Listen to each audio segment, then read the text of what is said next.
मेरा कहते रहे अरे विधाता काबर बनाए ये बेटी की जात ये विधाता काबर बनाए ये बेटी की जात ये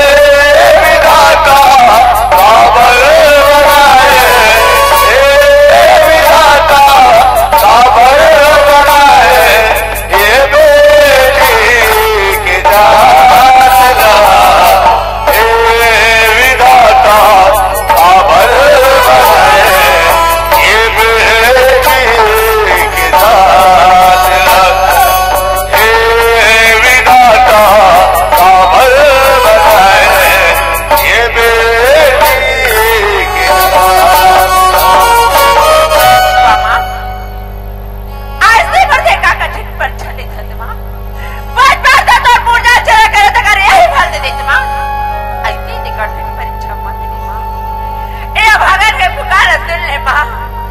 ये दुखिया के दुख रहने मामा और भाई के प्राण वापस कर दे मां अगर ते वो पुकार नहीं मां तो शरण में सर्वदा क्या पा जाऊंगा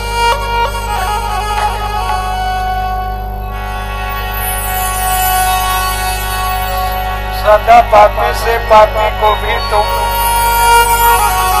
भव सिंधु तारियो सदा पापी से पापी को भी तुम भव सिंधु तारियो ना जाने कौन सी भूल हो गई है मुझसे अपनी इस बालक को मन से बिसारियो बिगड़ी मेरी बना दे मैया जी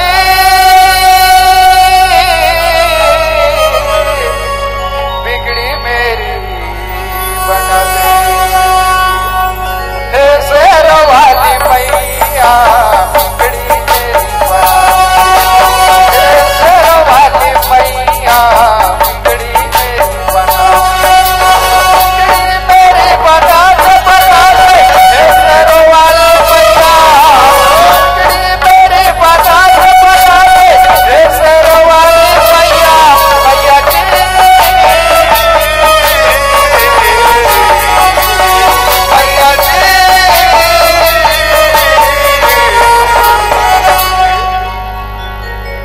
दर्शन मुझे करा दे नैया पार लगा दे हे शेर वाली मैया बिगड़ी मेरी बना हे शेर वाली मैया बिगड़ी मेरी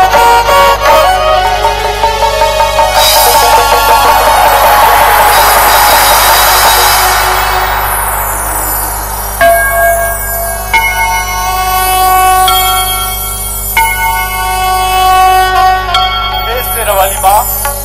आज तक तो शक्ति के कल्पना बसला सुन रहे हो माँ आज तो शक्ति ला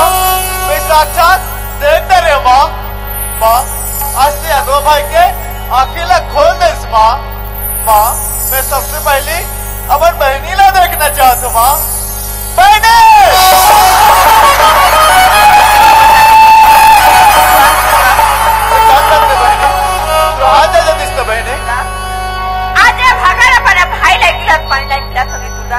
ये हाथों तो जर है नहीं बहनी आज तुम भक्ति से माँ शेरा वाली प्रसन्न है बहनी हाँ बहनी माँ शेरा वाली के आशीर्वाद से आज तेरा अनवा भाई ये दुनिया ला आवाम ने देख सका माँ की महिमा तो परम्पार भाई माँ की लीला देख खुदा आज तेरा तेरा जीवन उजाला हो माँ के चरण में मत लवा चल बहनी दर्शन मुझे करा दे नैया पार लगा दे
काली के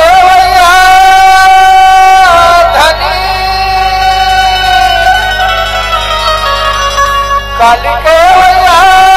धनी आज ले नयावत हस्तो लहू कागे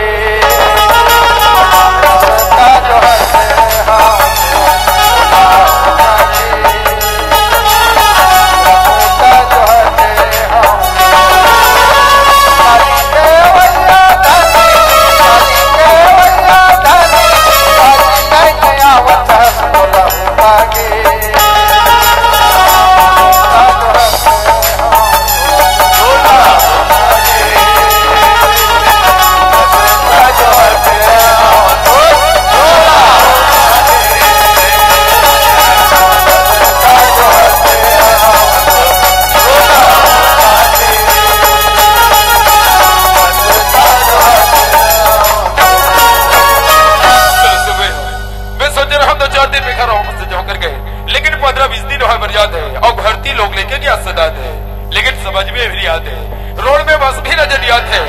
यदि लिफ्ट न होकर के सजा तो कोई वाले भी नजरियात है। अब लोग थे पैदल ही चलने पड़े, ऐसे भी अकेला हो यदि कुछ गीत गुनगुना जाओ तो घर बना आसानी से जल्दी पहुंच सका। तो अब चलना चाहिए बढ़ करके हो बर्फी पर छा बर्फी पर छा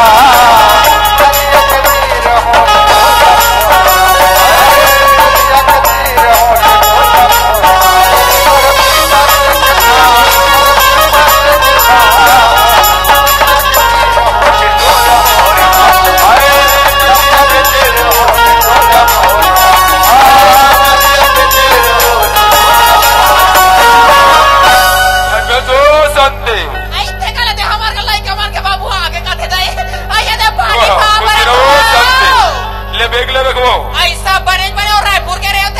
रायपुर में बने रहा थे गिना रहा था लोटक पानी का बदे हंसो कम से कम पैर धो दो बात पूछे पहले बेग रख चल अब का बात हो पूछ रहे ऐसा बने रायपुर के रायपुर के बात लगे संदेह भले लेट लतीफ जैसा भी हो लेकिन रायपुर के बिल्कुल बनियो रायपुर के काम सब बनी था कथा सियार हमार मार के सुरता उरता करो के नहीं करो ना भो लगाओ ना कहीं ना सोना संदेश गुहर बन के सुरता कथा संदेह खास करके तोर सुरतल ना दिन रात 24 घंटे करो लेकिन काकर में फोन नहीं लगा पाए चलता मारी लगे थे ले आते साढ़ बहु कोठिया आज भूला होता है ला मैं चाय बना तो सियार चाय पिया कोठिया हमेशा यादव ले जाना था संते मैं संतोष सूरदास के साथ एक साथ बैठ के चाय पानी पीता ना तब और दिल बढ़िया ठंडा लगता है। ये तो लोग लाइक हमारे घर में रखी 10 आगरा बैठ के चाय पानी पीता सिया अच्छा लोग लाइक हमारे नहाए नहावे खाई नहावे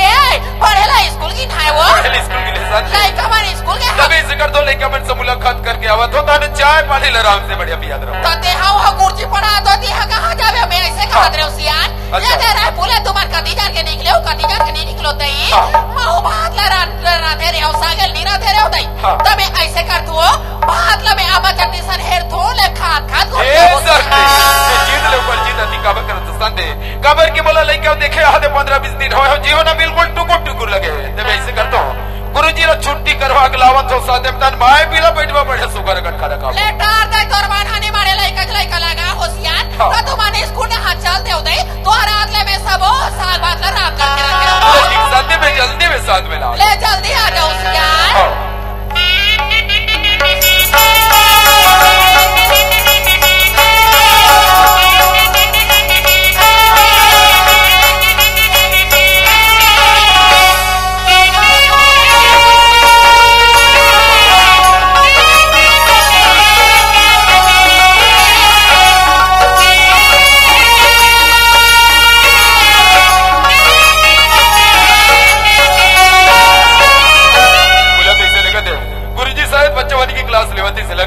यदि डायरेक्ट क्लास अंदर जाओ तो गुरुजी लवे डिस्टर्ब हो सकते हैं और साथ साथ बच्चा मतलब है डिस्टर्ब हो सकते हैं मुझे लगता है ऐसी है और तेरा बड़े साहू गुरुजी नमस्कार जी अंदर ऑफिस रूम में आओगा कौन है जी अरे पल अंदर वाले अभिलाओ गुरुजी नमस्कार नमस्कार भाई वो सब बढ़िया बढ़िया रायपुर के से कहा अब रायपुर के काम धाम तो बढ़िया गुरुजी जैसे भी लेट लतीफ सोच लेकिन काम बिल्कुल बन गया गुरुजी चलो बढ़िया बात है वो सब घर तरफ हाल चाल बनेगा अब घर तरफ हाल चाल तो सब बढ़िया है गुरुजी हाँ लेकिन मैं संतोष से सूरदास लेकर छुट्टी करवा बाहर हमें साथ में ले जाऊंगा कैसे बात करता हो पमीला भाई हाँ भाई आपके यहाँ सूरदास संतोषी तभी सप्ताह भर होगी स्कूल नहीं आते क्या सप्ताह होगी स्कूल है हाँ इससे बात करते गुरुजी के बाद अवस्था न वहाँ खवा की स्कूल भेजा होगी सब तुरंत वह स्कूल आवत है नहीं भाई मैं काबर झूठ बोला मेरा भाई, हकीकत में आपका लड़का मनना अभी सप्ताह भर होगी स्कूल नहीं आते गुरु जी। लेकिन ये बात बिल्कुल बोला समझ में नहीं आते गुरु जी। फिर मौला इसे लगता है मेरा भाई शायद आप सच्चाई से वाकिफ नहीं हो। अब इससे क्या बात है गुरु जी, खबर के 15-20 दिन निवासरत मोला रायपुर में हो चुके हैं गुरु जी, कोई बात की जानकारी नहीं है गुरु जी। बात तो बिल्कुल सही बता दो आप, लगभग 15-20 दिन तक आप रायपुर में रहो थे। हाँ। वो दरमियान आपके घर में कुछ ऐसी घटना घटे है ऐसे क्या बात है गुरु जी। जब लड़का मन लगातार स्कूल नहीं है ना, हाँ। तब हमारे स्कूल के छोटे छोटे लड़का मन जाओ तो पता लगा कहो जी इसे करके भेजे रहे हो। अब बच्चा मन के पता करना गुरु जी के फर्ज है गुरु जी। अब वो मन मोलाक बताई समझ ऐसे क्या बात है बता गुरु जी। शायद आप सूरदास संतोषी मौसी माला होगा। हाँ मौसी माला हो गुरु जी, उकरे मया दुलार प्रेम मला हो गुरु जी। उकरे मया दुलार प्रेम भर करके मौसी माला होना। हाँ। फिर मौसी माँ दोनों जन लड़का ला मार पीट के घर ले निकाल। कैसे बात करते गुरु जी, जे बात ना बोला था गुरु जी, बात ना सुन के मोर दिल गवाह नहीं देते, मोर लोग लेकर साथ ऐसे नहीं हो सके गुरु जी। काबर के मोर रहते मोर सब पे सूरदास लेके बेटा बेटी बेटा के दर्जा दी गुरु जी। यहाँ तक इतना मया दुलार करे जिगर को होने नहीं रहा का तस्मार पिटिया निकाल दी एला में कैसे मान सकता गुरु जी। आप लोग माने लगे भाई खबर देखो बच्चा मन भगवान स्वरूप होते मिला भाई। हाँ। जिन बच्चा मन सच्चाई देख के आई से ना, हाँ। वही सच्चाई पे आकर इसमें जब ऐसे बात है गुरु जी, हाँ। जब तक मैं सच्चाई का पता नहीं लगा हूँ गुरु जी, तब तक मैं चैन के सांस नहीं मैं तत्काल निकला था गुरु जी, सही और झूठ के पता करके ही रहा गुरु जी। और एक निवेदन है मेरा भाई आपसे, आप जितनी जल्दी हो सके सूरदास संतोषी ढूंढने का प्रयास ठीक है करो। गुरु जी, मैं तत्काल निकला था गुरु जी। मेरा भाई सावन के छोलों ने मुझको बुलाया,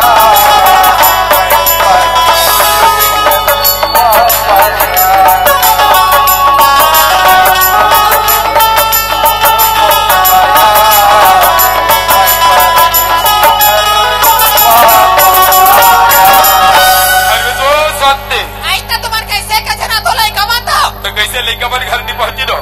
लड़का मन कहाँ घर में हवे थे? लड़का मन अगुआ ने कैसे अभी तक नहीं पहुंची लो? आई त लड़का मन दे अगुआ हवे कथा सियान हाँ। त लड़का मन संगवारी आता कने का तो खेलेला बुरा नहीं थे। अच्छा। लड़का लोग लड़का मन है वो मैं भाषा सब बोला राणा तोर में भाग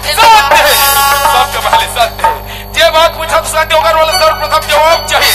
ओकर बाद बैठ के आराम से भाषा खातर में सत्य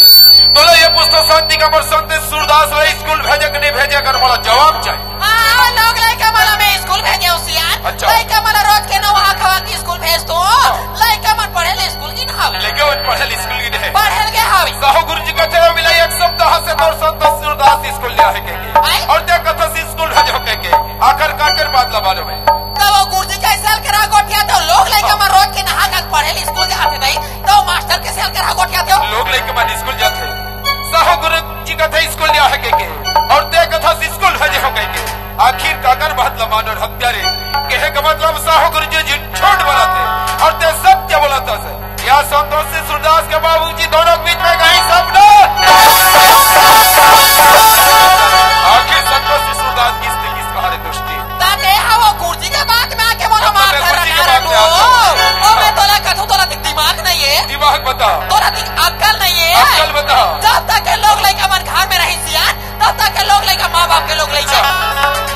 घर लेकर वो लोग लड़का मन नहा खा के पढ़े स्कूल चलती हाँ। तो वो गुरुजी हम लोग माँ बाप के नो है वो गुरुजी के लड़का वो गुरुजी का लड़का मन आज गुरु जी जाति का तस्वीर हत्यारे आखिर दोला घर में लाए दे लो खबर ऐसे दिन रात 24 घंटा तोर लोग लड़का के मास्टर ठेका कैसे लोग लड़का कैसे मास्टर दिन रात ठेका ले थोड़ा लड़का चाहिए तो दिन में कब लड़का चाहिए घर में काम बुता अरे काम बुता के लिया घर के में सारे काम बुता छोड़ दो अच्छा। अब एक लड़का मन सचरा बातें आज जे बात के बोला आखिर डर ही से आराम को वही बात तो सामने लगा ये दिन में रायपुर के हो वो दिन तो लगा कार बोले हो पर सब सूरदास जैसा लड़का है इतना माया दुलार कर में ताकि बाबूजी के साहस होट मत देवे और जात जाते सब जब बोले उन्हें यदि जरूरत पड़े तोला ये अपने लोग रखे चलन बात के रखे बताइए और आज उल्टा जवाब देता है बोला लड़का चाहिए दोस्ती ये तो ठेली है बोली है अच्छा। अंदर के गोली है पर जना बातें हाँ खा दे थोड़ा मल का मैं तो सोचत रहा हूँ भारत के अंतर्गत कोई महिला रामायण के चौपाई दो हनियात हुई कर हत्यारे लेकिन आज रामायण के चौपाई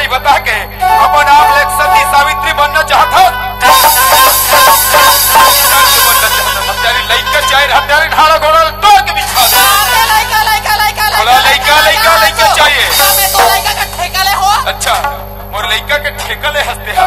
और ते लड़का ठेका कहाँ ले मेरे खबर कितने तो तोर माँ बाप के कोख से जन्म जन्मांतर 5 जन्म तोला लड़का चाहिए ना बोला लड़का चाहिए रे दोस्त तोला लड़का चाहिए तो लड़का रखो तोला लड़का रे